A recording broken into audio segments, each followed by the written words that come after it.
Salut tout le monde, on se retrouve aujourd'hui pour un update. J'ai 6 livres à vous présenter. Je vais tout de suite commencer avec Vagin tonique de Lillison, Nous, les filles de nulle part de Amy Reed, Summer Kids de Mathieu Pierre-Loup, Oublié de Eva Herben, Sauveur et Fils le tome 2 de Marie-Aude Muraille, et pour finir, Le Renard de Morlange de Alain Surget. Donc nous allons commencer tout de suite cet update avec Vagin tonique de Lillison. Comme je vous le disais tout à l'heure, je trouve qu'avec ce portable-là, les couleurs ressortent vachement mieux, et c'est super cool. Bref, il est temps de rentrer dans le vif du sujet.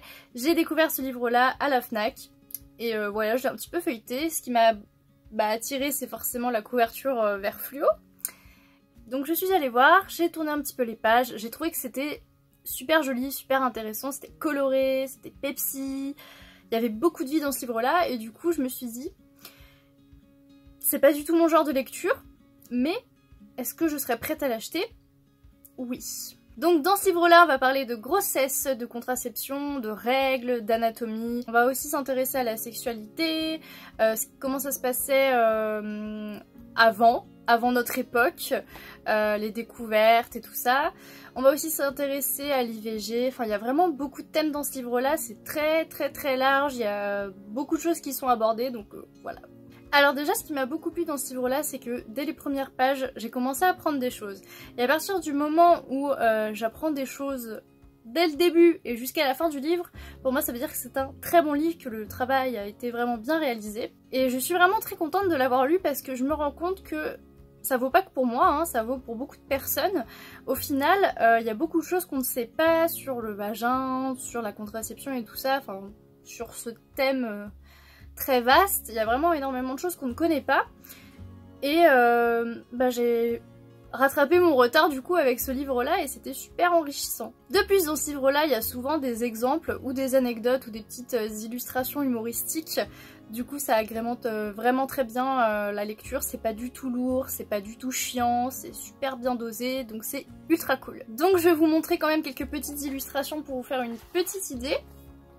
Donc voilà, hein, c'est vraiment, on va dire que c'est un peu grossier, mais c'est plein de couleurs, c'est super vif, enfin c'est... Voilà, hein. Moi j'aime beaucoup, je trouve que ça apporte vraiment beaucoup de convivialité entre guillemets à des sujets qui sont parfois tabous, donc très contente. Il y a aussi une partie dans ce livre-là que j'ai vraiment beaucoup appréciée, c'est une partie historique du coup, où on va s'intéresser aux découvertes petit à petit de l'anatomie, de préservatifs et tout ça, de contraception.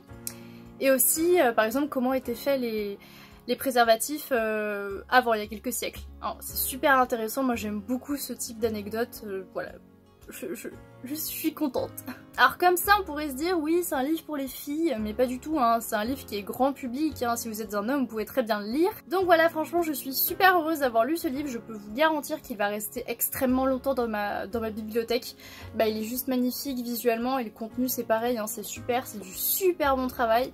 Donc pour moi ce livre vaut un 9 sur 10, je suis extrêmement contente de cet achat, mais alors trop heureuse. J'ai ensuite lu Nous les filles de nulle part de Amy Reed. Alors c'est un livre qui traite du viol, donc on va suivre par l'intermédiaire de 3 personnages l'histoire de Lucie, donc qui s'est fait violer, qui... La rumeur s'est ébruitée dans le lycée, sauf que personne n'a réagi, personne n'a rien fait, et Lucie a quitté le lycée. Et du coup on va rencontrer 3 personnages principaux qui vont se lier d'amitié, qui vont essayer de défendre Lucie au maximum pour que les agresseurs soient punis. Déjà je ne vais pas vous présenter les personnages parce que je trouve qu'il n'y a aucun intérêt, je me suis vraiment attachée à aucun personnage, je les ai trouvés très froids, très distants, pas vraiment d'intérêt, donc je suis très déçue de ce côté-là. Ce qui m'a beaucoup bloqué au niveau des personnages, c'est que j'ai trouvé qu'il n'y avait vraiment aucune émotion. Et un sujet si important et si grave, pour moi, s'il n'y a pas d'émotion, autant dans les personnages que dans le livre lui-même, je vais avoir du mal à accrocher et en plus de ça, à m'identifier aux personnages. Donc concrètement, pour moi, les personnages, c'est un flop, hein, voilà. Ce qui m'a surpris aussi dans ce livre-là, c'est qu'on change de point de vue à chaque fois. Donc comme je vous l'ai dit, il y a 3 personnages principaux, donc on va alterner à chaque fois. Et ça m'a beaucoup surpris au départ, et au final, après on s'y fait, hein. Mais c'est juste au départ, ça m'a vraiment... ça m'a fait bizarre. En ce qui concerne le thème de ce livre-là, donc ça dénonce le viol, et je m'attendais vraiment à toute autre chose. comme je vous l'ai dit, je m'attendais à des émotions, à ressentir quelque chose, et j'ai rien ressenti, tout simplement parce que j'ai trouvé que le récit était froid, distant, on va pas en profondeur, on reste vraiment en surface, y a pas d'émotion, y a rien, j'ai rien ressenti. Et je suis vraiment complètement déçue en fait, parce que bah moi, pour un sujet grave comme ça, j'aime ressentir des choses, je sais pas moi, au moins de la colère, de la tristesse, bah non, là j'ai que dalle. C'est pas du tout un mauvais livre, hein, mais moi ça ne l'a pas fait. Je sais que beaucoup de personnes ont adoré. Moi, bon, voilà, c'était juste pas le livre fait pour moi. Donc pour moi ce livre vaut un 5 sur 10. J'ai ensuite lu Summer Kids de Mathieu Pierloux, donc ça c'est pas du tout un livre dans ma zone de confort, mais je me suis dit pourquoi pas, il a l'air quand même d'avoir du potentiel et je suis super curieuse de le découvrir, donc pourquoi pas. Donc il s'agit d'Antoine qui ne sait pas quoi faire après le lycée, qui n'a pas de travail, et en plus de ça il s'est fait larguer par Anna, donc voilà, ça va pas vraiment dans sa vie en ce moment. Pour se changer les idées, il a été à une soirée, mais le truc c'est qu'il pense encore à son ex Anna. Et du coup, ce qui est intéressant, c'est qu'on va voir son évolution, ses décisions, et surtout, ce qu'il va faire. Alors, je tiens absolument à parler du personnage principal, donc Antoine. Pour moi, ça a été vraiment insupportable. Donc c'est un garçon qui est perdu et qui est toujours amoureux de son ex. Et en fait, ce qui m'a beaucoup agacé chez ce personnage-là, c'est que il ne parle que d'Anna, que d'Anna, que d'Anna, que d'Anna, tout le temps, tout le temps, tout le temps, tout le temps. Et si vous avez déjà vécu cette situation en vrai, vous savez très bien que lorsqu'une personne parle tout le temps de quelqu'un, c'est très rapidement très chiant. Donc c'est-à-dire qu'il parlait tout le temps d'Anna, il voulait tout le temps lui écrire, lui envoyer des messages, et si, et ça, et si, et ça. Et en fait concrètement, j'ai eu l'impression en fait que ça tournait complètement à l'obsession et que c'était limite du harcèlement. Et bah, ça m'a beaucoup dérangée, ça m'a pas plu, ça m'a... Bon. Après, je suis d'accord qu'un adolescent, ou même pas forcément un adolescent, mais une personne amoureuse ait quelqu'un en tête très régulièrement, mais c'est un peu lourd, vraiment. En ce qui concerne le livre, bah, tout de suite, hein, le premier chapitre, j'ai trouvé génial, ça m'a vachement intriguée, j'étais à fond dedans. Et après, il y a eu quelques petits moments un petit peu mous. Et d'autres un petit peu plus rythmés, enfin voilà, c'était, on va dire, un roulement quoi. Il y avait, bah, comme dans tous les livres, hein, je pense, des passages qui nous inspirent beaucoup et d'autres qui sont un petit peu moins intéressants. J'ai pas grand chose à dire sur ce livre-là, puisqu'au final il se passe pas énormément de choses. Mais en tout cas, je peux dire que j'ai été très déçue de la fin parce que je suis complètement restée sur ma faim, en fait. Je m'attendais vraiment à un dernier chapitre très travaillé, poussé, avec une jolie fin, ou... Enfin voilà, je m'attendais à quelque chose de travaillé, plus approfondi, et au final, quand j'ai lu le dernier chapitre, je me suis dit, c'est tout ce qui s'est passé, c'est tout. Donc ça a été une déception en fait, cette fin, donc bon. Comme je vous l'ai dit au tout début, c'est un livre prise de risque puisqu'il n'entre pas du tout dans ma zone de confort. Donc je savais très bien que soit j'allais l'adorer, soit j'allais pas du tout l'aimer, ou même être mitigée hein, d'ailleurs. Et je suis mitigée. Mais voilà, j'étais curieuse et j'ai tenté, ça ne l'a pas fait, et ça veut pas du tout dire que c'est un mauvais livre. C'est le genre d'histoire qui peut m'intriguer, mais qui va pas forcément me plaire. Donc pour moi ce livre vaut un 5 sur 10. J'ai ensuite lu Oublié de Eva Erbun, donc je peux vous dire que ce livre je l'attendais vraiment avec grande impatience parce que c'est un témoignage, vous savez que j'aime beaucoup les témoignages. Donc ici on va parler de tout ce qui est nazisme, Shoah, camp de concentration. En 1979, on demande à Eva Erbun de venir témoigner, de venir raconter son enfance, ses souvenirs à la classe de son fils, puisqu'ils savent qu'elle a été survivante de camp de concentration. Suite à ça, elle s'est dit pourquoi pas écrire un livre parce qu'il faut que j'en parle. Et du coup, elle a écrit ce témoignage-là qui retrace toute sa vie en fait. Donc elle nous parle de son enfance avant tout ça, avant la guerre, quand tout allait bien. Elle nous raconte son vécu dans les camps de concentration, ce qui s'est passé pour sa famille, ce qui s'est passé ensuite après la fin de la guerre. Enfin voilà, c'est un témoignage qui raconte toute sa vie. Alors moi j'aime beaucoup les témoignages parce que je pense vraiment que chaque témoignage nous apporte quelque chose. Maintenant c'est vrai que j'aime particulièrement les témoignages qui vont en détail parce que je trouve que ça m'apporte beaucoup plus de choses personnellement. Et dans ce livre-là, en fait, je trouve que Eva Erbun reste assez en surface sur ses souvenirs. Donc du coup, on va dire que ça me touche moins que s'il y avait beaucoup de détails. Mais si ce point m'a pas vraiment convaincue, eh bien je me suis rendu compte en fait que, sachant que ça ne va pas en détail, eh bien c'est pas choquant, c'est pas du tout choquant, donc c'est-à-dire que des enfants peuvent le lire, des enfants ou des jeunes adolescents, et je trouve que c'est une bonne manière de leur faire découvrir la période de la Seconde Guerre mondiale, du nazisme et tout ça, mais en douceur. Alors dans le livre il y a 2 phrases qui m'ont un peu fait mal au cœur, mais voilà, c'est ma sensibilité à moi, c'est pas pour autant que d'autres personnes réagiront à ça. On n'a pas tous la même sensibilité, mais même si c'est des phrases qui font un peu mal, je trouve vraiment que dans l'ensemble, le livre, il est vraiment très très doux, il est pas choquant, il est vraiment construit de manière entre guillemets légère. Donc moi, si j'attendais plus au niveau du développement de son témoignage, je pense vraiment qu'il est très très bien adapté à des enfants ou des jeunes ados, et ça c'est très cool, plutôt que de commencer par un livre un peu, on va dire un peu trash, voilà. En tout cas, je suis tout de même très heureuse d'avoir découvert ce témoignage-là.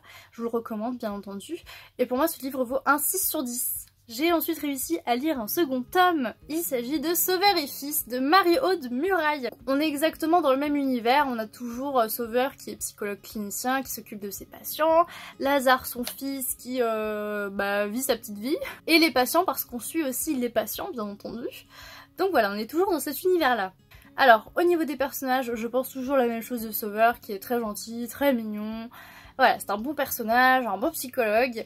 Mais je me suis rendu compte dans ce tome-là, et je m'étais pas rendu compte de ça dans le premier, c'est qu'en fait, ce livre, il est plein de clichés. Mais au final, je pense que c'est volontaire de la part de l'auteur, parce qu'à la base, c'est quand même un livre jeunesse.